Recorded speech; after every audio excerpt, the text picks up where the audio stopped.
मेरे शोधार्थी मित्रों, आज मैं रिसर्च मेथोडोलॉजी पर व्याख्यान के क्रम में आपको ये कहने का प्रयास करूंगा कि एक शोधकर्ता में क्या अपेक्षित गुण होने चाहिए। दोस्तों, ये संसार बड़ा रहस्यमय है। रोज़ नए नए रहस्यों का खुलासा होता है और इन रहस्यों का खुलासा करने में, इन रहस्यों को हमारे समक्ष उद्घाटित करने में जिन लोगों का सहयोग होता है, उनका व्यक्तित्व कैसा होता है, उनकी पर्सनालिटी कैसी होती है, यह भी आपके समझ में आएगा। क्योंकि जिन लोगों ने या जिन विद्यार्थियों ने यह तय किया है कि आगे चल कर के अनुसंधान के माध्यम से या शोध के माध्यम से वो देश और समाज के प्रति कुछ करना चाहते हैं, वो भी कुछ रहस्यों का उद्घाटन करना चाहते हैं, उनके अंदर क्या अपेक्षित गुण होने चाहिए। यानी दूसरे शब्दों में कहा जाए तो ये कह सकते हैं कि एक शोधकर्ता या एक अनुसंधानकर्ता में क्या अपेक्षित गुण होने चाहिए। आज इस विषय पर चर्चा होगी। मैं पावर पॉइंट के माध्यम से आपको दिखाते हुए बताने का प्रयास करूंगा।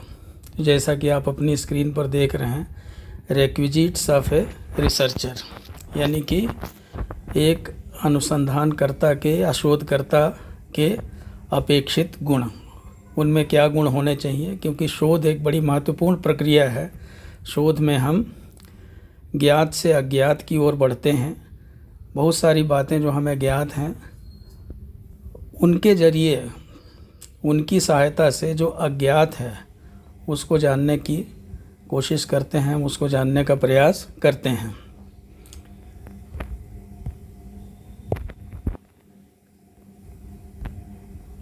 तो जैसे आप देख रहे हैं अपने स्क्रीन पे, एक शोधकर्ता का मेंटल आउटलुक बहुत उच्च कोटि का होना चाहिए और अगर उसकी मानसिक दृष्टिकोण बहुत उच्च कोटि का होगा। मेंटल आउटलुक का मतलब यह है कि उसकी जो बातों को समझने की शक्ति है, किसी चीज़ को कितने जल्दी जो है वह ग्रैस्प करता है, किसी बात को कितने जल्दी वो समझता है। तो इसलिए मेंटल आउटलुक बहुत अच्छा होगा, तभी एक अच्छा शोधकर्ता बन पाएगा। एक प्रश्न और उठता है कई बार कि who can become a historian, कि कौन एक इतिहासकार हो सकता है।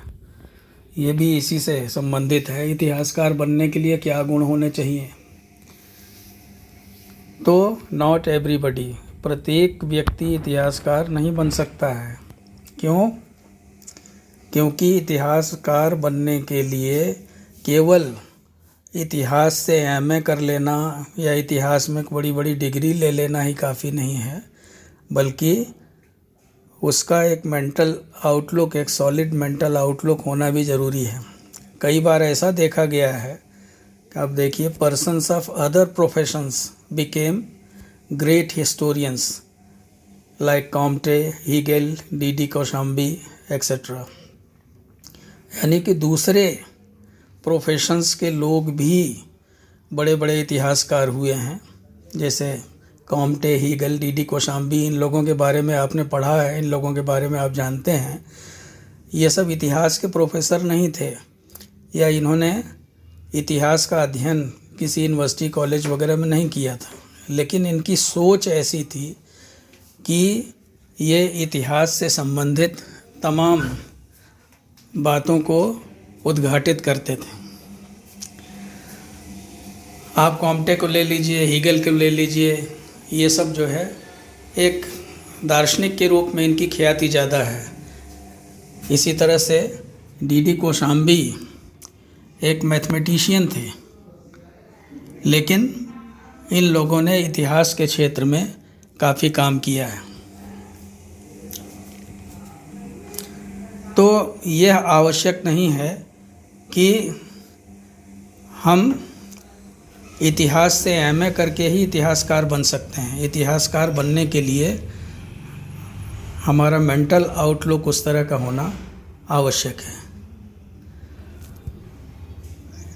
कोई भी व्यक्ति जो अनुसंधान करता है या शोध करता है उसके लिए कुछ बातें बहुत आवश्यक हैं, जैसे आप क्रिटिकल यानी कि आलोचनात्मक दृष्टि से किसी भी विषय को देखने की क्षमता उसमें होनी चाहिए, उसे क्रिटिकल होना चाहिए। किसी बात को, जैसे बहुत सारे प्राचीन इतिहासकारों के बारे में आप देखिए, जब इतिहास लेखन का प्रारंभ हुआ था तो सुनी सुनाई बातों पर विश्वास कर लेना और उसको ज्यों का त्यों लिख देना, तो वो एक क्रिटिकल अप्रोच नहीं होता था। एक शोधकर्ता का अप्रोच जो है क्रिटिकल होना चाहिए, यानी आलोचनात्मक होना चाहिए, यानी कि गुण दोष दोनों का विचार करके तब उसके बाद उसको किसी तथ्य को स्वीकार करना चाहिए, यानी भली भांति उसका परीक्षण करना चाहिए। इंसाइसिव का मतलब ये है कि उसके अंदर जो है किसी विषय के भीतर घुसने की क्षमता होनी चाहिए। थॉट प्रोवोकिंग का मतलब ये है कि वो जो काम करे तो दूसरों के दिमाग में खलबली मचा दे, यानी कि जो भी उसके निष्कर्ष हों, जो वो अपने निष्कर्ष निकाले तो वो विचारोत्तेजक होने चाहिए, यानी कि लोग मजबूर हो जाएं, जो उसके निष्कर्षों को जो लोग पढ़ेंगे, जो लोग जानेंगे समझेंगे, तो वो विचार करने पर मजबूर हो जाएं। और इसके लिए आवश्यक है क्या? Penetrating mind. ऐसा दिमाग चाहिए जो किसी फैक्ट के, तथ्य के अंदर तक घुस जाए, यानी कि अंदर तक जा कर के, बहुत गहराई से जा कर के किसी बात को जानने का प्रयास करे, ऐसी क्षमता होनी चाहिए। अगर शोधकर्ता का माइंड जो है वो पेनिट्रेटिंग नहीं है, यानी अंदर तक देखने वाला, उसकी अंतर्दृष्टि तीव्र नहीं, तो वो एक अच्छा शोधकर्ता नहीं हो पाएगा। तो इसलिए उसका आलोचनात्मक होना, उसका अंदर तक देखने की क्षमता रखने वाला व्यक्ति होना चाहिए, उसकी अंतर्दृष्टि बहुत तीव्र होनी चाहिए और उसकी बातें जो हैं वो विचारोत्तेजक होनी चाहिए। इसी तरह से एक शोधकर्ता उत्साह से परिपूर्ण होना चाहिए, फुल ऑफ एंथुजियाज्म यानी उत्साह से भरा होना चाहिए, एंड अट्रैक्टिव पर्सनालिटी, और उसका जो व्यक्तित्व है वो बहुत आकर्षक होना चाहिए। फुल ऑफ एंथुजियाज्म या उत्साह से भरपूर का मतलब ये है कि उसके चेहरे से दब्बूपना न दिखाई दे, वो उत्साह से भरा हो। कोई भी काम करने के लिए, जब हम कोई भी काम करने चलते हैं, अनुसंधान ही नहीं, कोई भी कार्य जब हम करने चलते हैं, अगर हमारे अंदर उस कार्य को करने का उत्साह नहीं होता तो निश्चित रूप से अगर हम बेमन से कोई काम करेंगे तो वो काम अधूरा रहेगा या उसमें कोई ना कोई कमी रह जाएगी। लेकिन अगर हम भरपूर उत्साह के साथ कोई काम प्रारंभ करेंगे तो वो काम निश्चित रूप से अच्छा होगा, शर्तिया अच्छा होगा। अट्रैक्टिव पर्सनालिटी का मतलब ये नहीं है कि हम लंबे चौड़े एप्स वाले व्यक्ति हों या गोरी चिट्टे हों, देखने में आकर्षक हों। अट्रैक्टिव पर्सनालिटी का मतलब ये है कि हम जिस किसी के पास भी एक शोधकर्ता के रूप में जाएं, जिस किसी से भी सहायता लेने के लिए जाएं, वो हमारे व्यक्तित्व से प्रभावित हो। और व्यक्तित्व से तभी प्रभावित हो सकता है कोई, जब आपके अंदर कोई बात हो। कई बार ऐसा देखा जाता है कि आदमी की पर्सनालिटी बहुत अच्छी नहीं रहती, बाह्य रूप से वो बहुत खूबसूरत या बहुत सुंदर नहीं रहता, लेकिन उसकी बातें बहुत अच्छी होती हैं, उसकी बातें बहुत उच्च कोटि की होती हैं। हमने इतिहास में चाणक्य के बारे में पढ़ा है, चाणक्य के बारे में सुना है। ऐसा कहा जाता है कि चाणक्य जो है वो बहुत कुरूप था। हमने अष्टावक्र के बारे में पढ़ा है। अष्टावक्र जो है राजा जनक के दरबार में गए थे और वहाँ के विद्वानों को उन्होंने पराजित किया था। इसी तरह से मध्यकाल में मलिक मोहम्मद जायसी जब शेर शाह के दरबार में गए तो लोग हंसने लगे, तो उन्होंने ये कहा कि मुझ पे हंसे हो कि कोहरे हैं, कि मुझ पे हंस रहे हो कि उस कुम्हार पर हंस रहे हो जिसने मुझे बनाया है। तो बाह्य रूप रंग महत्व नहीं रखता है। आदमी का व्यक्तित्व निखरता है उसके ज्ञान से, उसकी प्रतिभा से, उसके टैलेंट से। तो इसलिए एक शोधकर्ता जो है वो उत्साह से भरपूर होना चाहिए और उसका व्यक्तित्व बहुत ही आकर्षक होना चाहिए।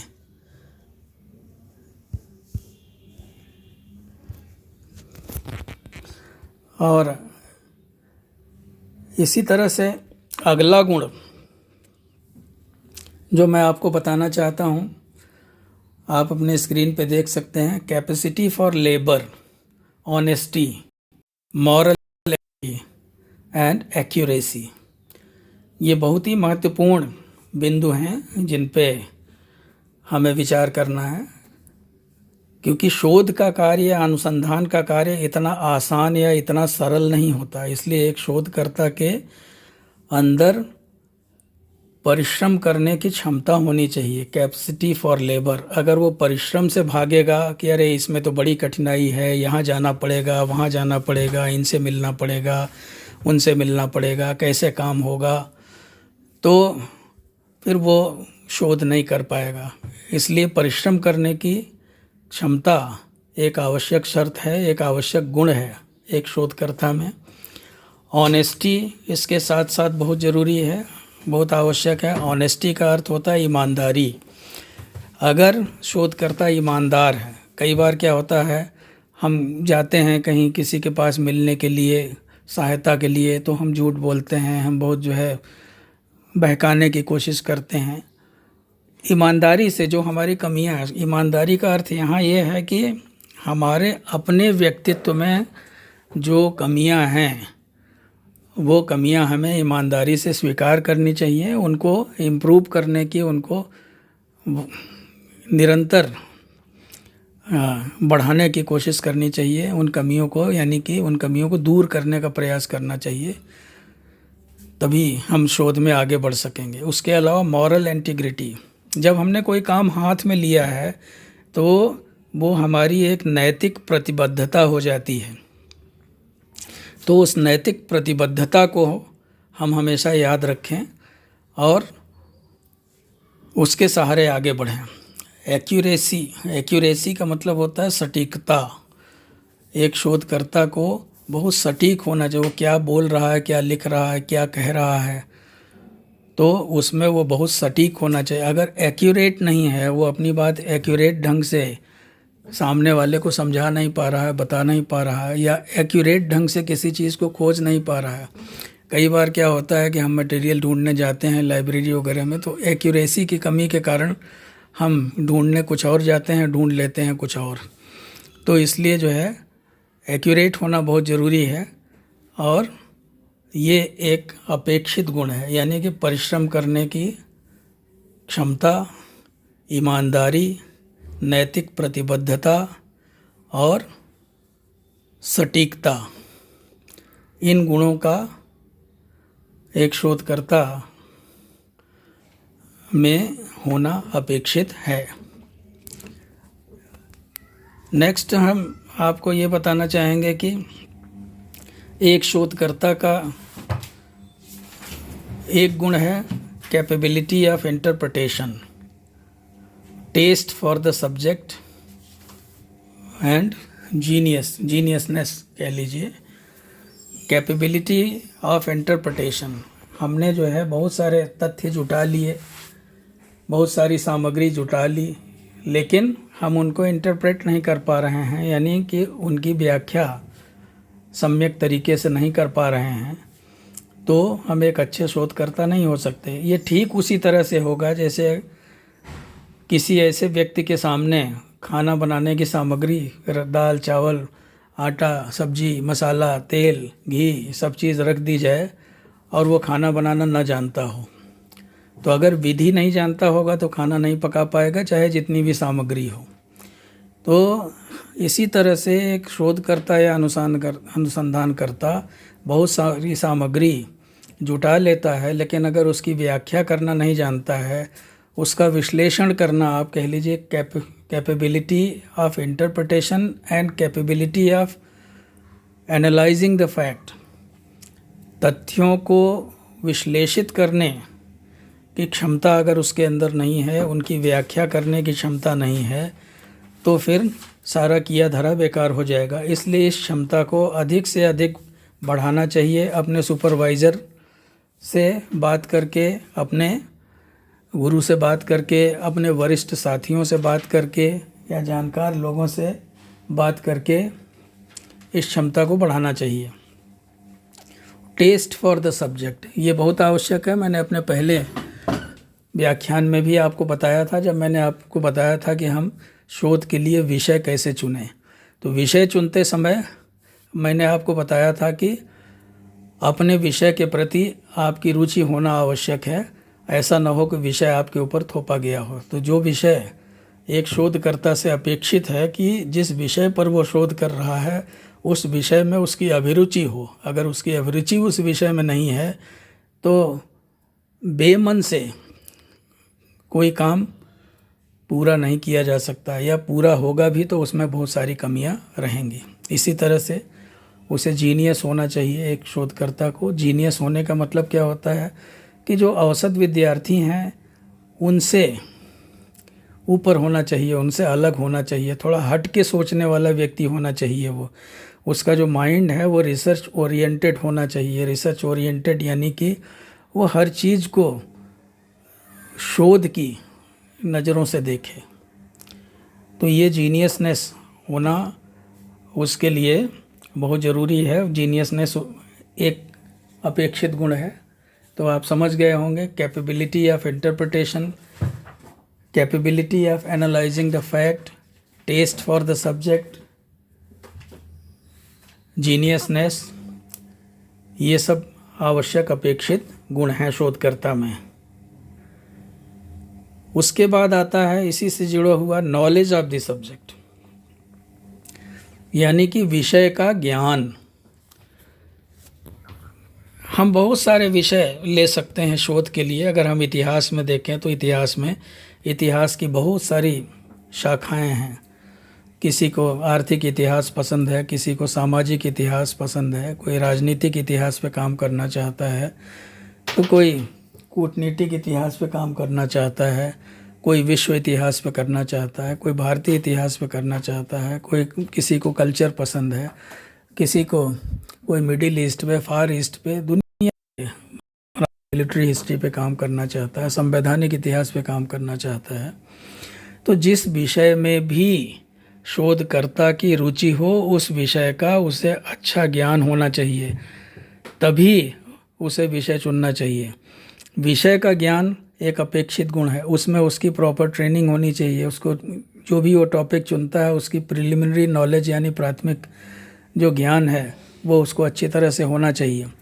तो अगर उसे विषय का ज्ञान ही नहीं है, वो किसी से मिलने जाएगा, मान लीजिए अपने शोध के दौरान वो किसी जानकार व्यक्ति के पास गया और उससे सहायता मांगी कि आप हमें क्लूज़ दीजिए, और उसको खुद ही अपने विषय के बारे में अधिक जानकारी नहीं है, तो कठिनाई उत्पन्न होगी। तो इसलिए कम से कम इतनी जानकारी अवश्य होनी चाहिए अपने विषय की जिससे आसानी से शोध की दिशा में कदम बढ़ाया जा सके, आगे बढ़ा जा सके।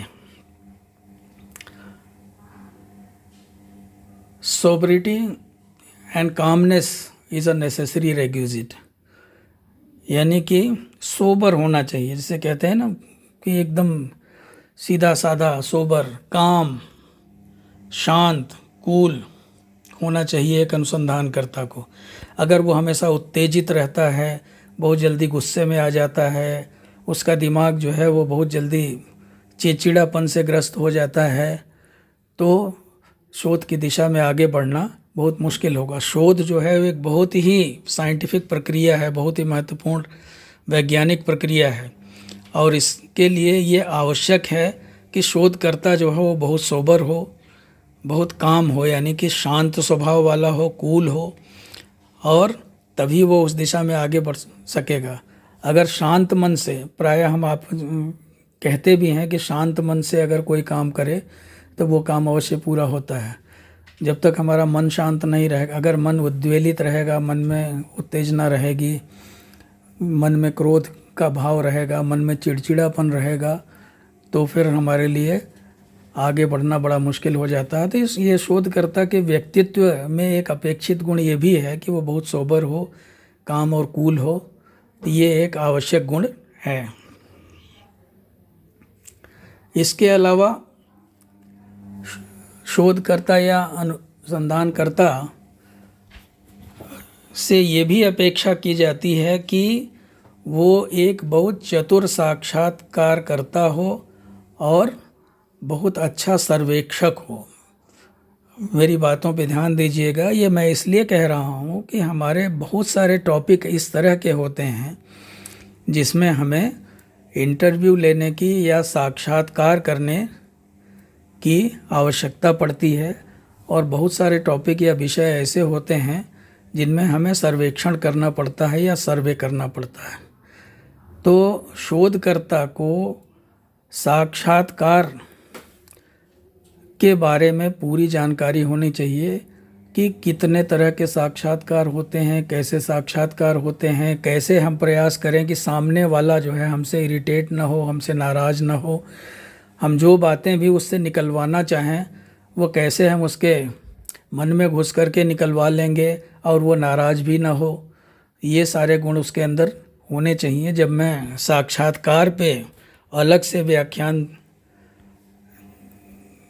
रिकॉर्ड करूँगा तो उसमें मैं आपको साक्षात्कार के कितने तरीके हैं, कितने प्रकार के साक्षात्कार होते हैं, किन किन बातों का ध्यान रखना चाहिए, उन बातों के बारे में विस्तार से बताऊंगा। यहाँ आप यही समझिए कि एक अच्छा अनुसंधानकर्ता एक बहुत चतुर साक्षात्कारकर्ता भी होता है। वो टीवी एंकर्स की तरह से नहीं होना चाहिए अनुसंधानकर्ता या शोधकर्ता। जैसे आप टीवी एंकर्स को देखते हैं किसी बहस में कि सबसे ज़्यादा वही बोलते हैं, दूसरों को बोलने का मौका कम देते हैं।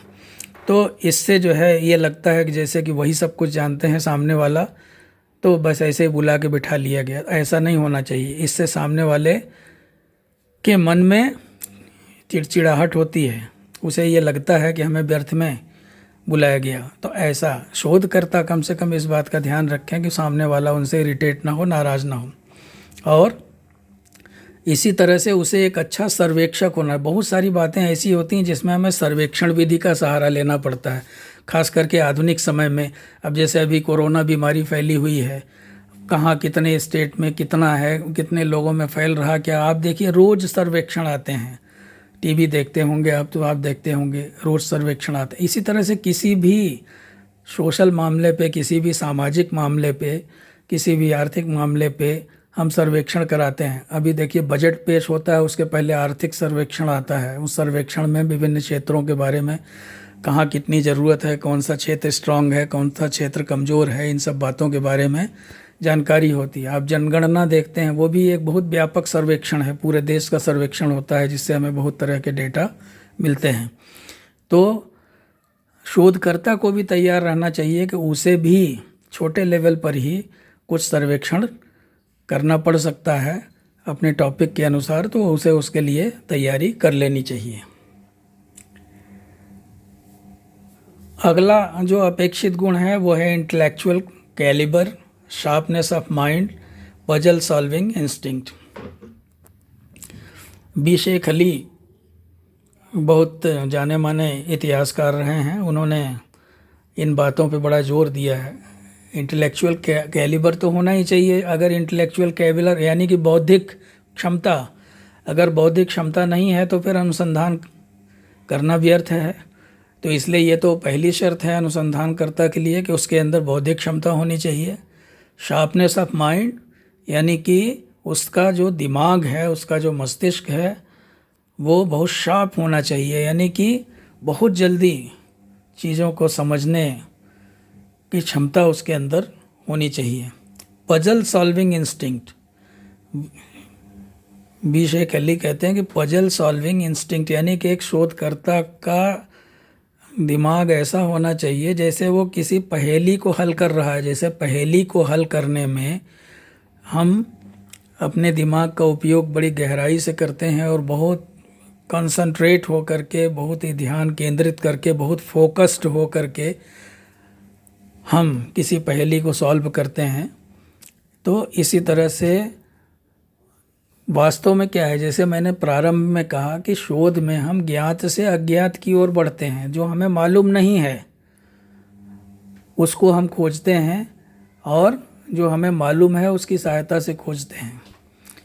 तो यहाँ पर भी वही बात है कि हमें शोध हमारे लिए क्या है, शोध हमारे लिए एक पहेली ही है, एक रहस्य ही है, और उसको सॉल्व करने वाला इंस्टिंक्ट हमारे पास होना चाहिए, यानी हमारे पास, यानी एक शोधकर्ता के पास होना आवश्यक है। आगे और अपेक्षित गुण हैं, जैसे फर्टाइल माइंड। फर्टाइल माइंड यानी कि उर्वर दिमाग। उर्वर दिमाग मतलब क्या होता है? उर्वर दिमाग, जैसे आप देखिए, अगर कोई ज़मीन बहुत उर्वर होती है तो उसमें फसल अच्छी तैयार होती है। इसी तरह से अगर मस्तिष्क अच्छा है तो उसमें बहुत सारे विचार, ख्याल आएंगे। जितना उर्वर दिमाग होता है, जैसे हमारे प्राचीन काल के ऋषियों मुनियों का दिमाग बहुत उर्वर था, तो उन्होंने वेदों, पुराणों, उपनिषदों की रचना कर दी।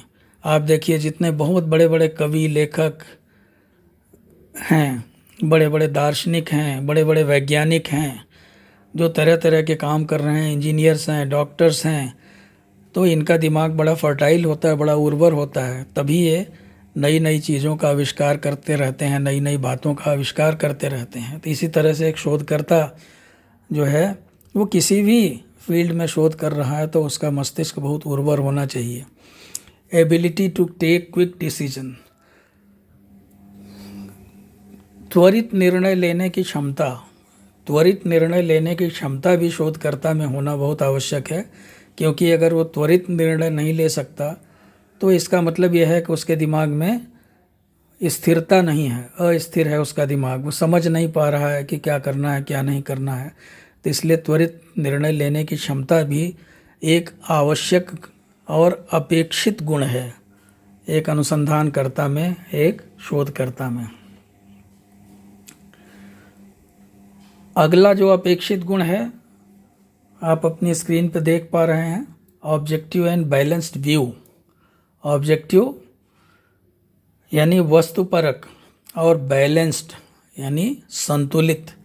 तो एक शोधकर्ता से यह अपेक्षा की जाती है कि उसका जो व्यू है या उसका जो दृष्टिकोण है वो वस्तुपरक और संतुलित होना चाहिए। वस्तुपरक का मतलब क्या होता है? वस्तुपरक का मतलब ये होता है जो एकदम, जो सत्य के एकदम नज़दीक हो, जो सत्य के एकदम करीब हो, वो वस्तुपरक होता है। कई बार आप वस्तुनिष्ठ परीक्षण वाला आप एग्ज़ाम देते हैं तो उसमें आप क्या देखते हैं कि आपके सामने 4 ऑप्शन रख दिया जाता है और उसमें एक सही होता है, बाकी 3 गलत होते हैं।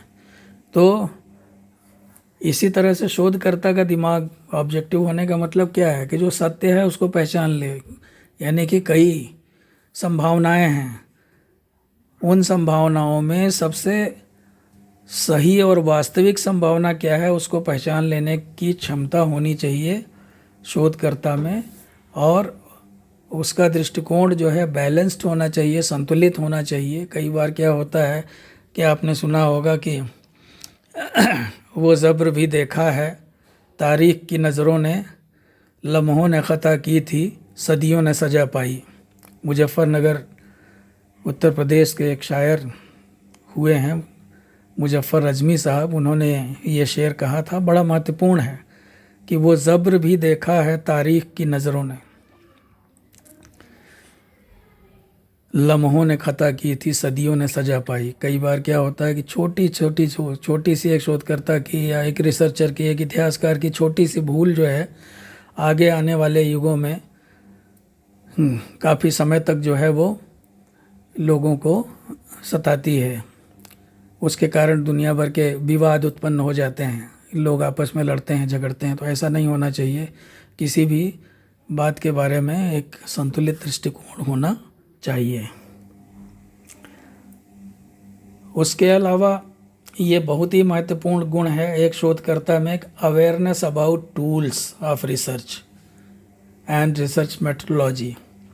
एक शोधकर्ता को जो शोध के उपकरण हैं, रिसर्च के टूल्स हैं, टूल्स ऑफ रिसर्च यानी शोध के उपकरण हैं, उनकी जानकारी होनी चाहिए, उनका ज्ञान होना चाहिए, और उसे रिसर्च मेथोडोलॉजी का या शोध प्रविधि का अच्छा ज्ञान होना चाहिए। ये आजकल जो है, जब हम लोग पढ़ते थे उस समय रिसर्च मेथोडोलॉजी अलग से नहीं पढ़ाई जाती थी, लेकिन ये आजकल बहुत अच्छा है। पिछले कुछ वर्षों से, लगभग एक दशक से, बहुत सारे विश्वविद्यालयों में एमए के कोर्स में रिसर्च मेथोडोलॉजी का पेपर भी रखा गया है, जिससे विद्यार्थी एमए पास होने के बाद रिसर्च मेथोडोलॉजी से परिचित हो जाता है, यानी शोध प्रवृत्ति से परिचित हो जाता है।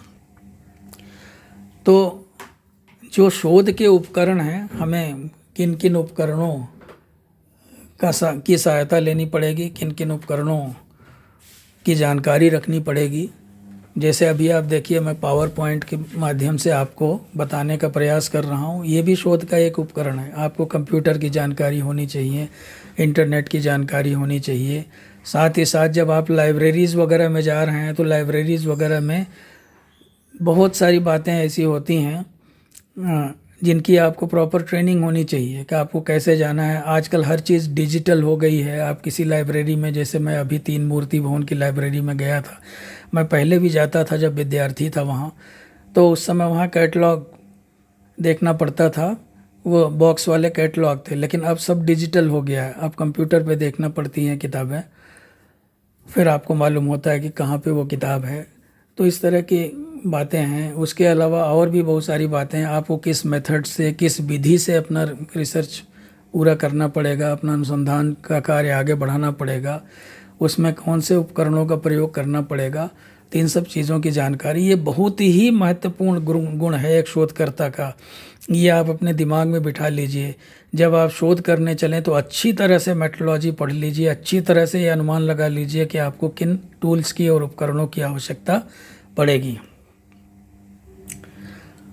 उसके अलावा एक शोधकर्ता के अंदर जो एक और अपेक्षित गुण है उसे कहते हैं ability to produce qualitative work, यानी कि क्वालिटी वर्क, जिसे क्वालिटेटिव वर्क, एक गुणात्मक कार्य करने की एबिलिटी होनी चाहिए, योग्यता होनी चाहिए उसके अंदर। एक शोधकर्ता के अंदर गुणात्मक कार्य करने की योग्यता होनी चाहिए। गुणात्मक कार्य का मतलब क्या होता है, आप इसको भाषा में लें कि कुछ बातें ऐसी होती हैं जिनको हम बाहर से देखते हैं।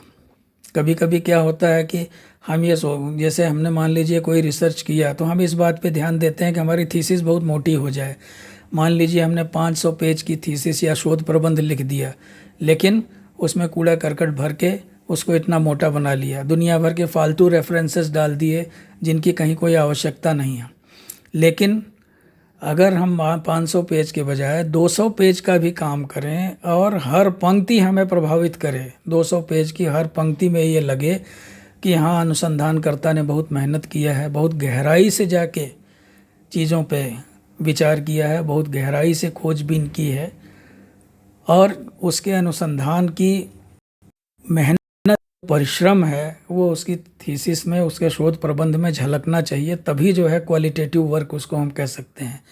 यानी कि अंदर झांकना, अंदर झांक के बाहर की चीज़ों पे ध्यान न देना, अंदर क्या है उसको झांक करके, उसको देख करके, परिश्रम करके एक क्वालिटेटिव वर्क जो प्रोड्यूस करता है वही असली शोधकर्ता होता है। तो इसलिए ability to produce qualitative work is a necessary requisite, ये एक अपेक्षित गुण है। इसके अलावा अब आखिर में कुछ बातें आपको और कहना चाहूँगा। There are certain risks like nervousness and hyper criticism. Researchers should not lose heart when adverse criticism is hurled at them. कुछ रिस्क भी हैं शोध करने में, जैसे नर्वसनेस है।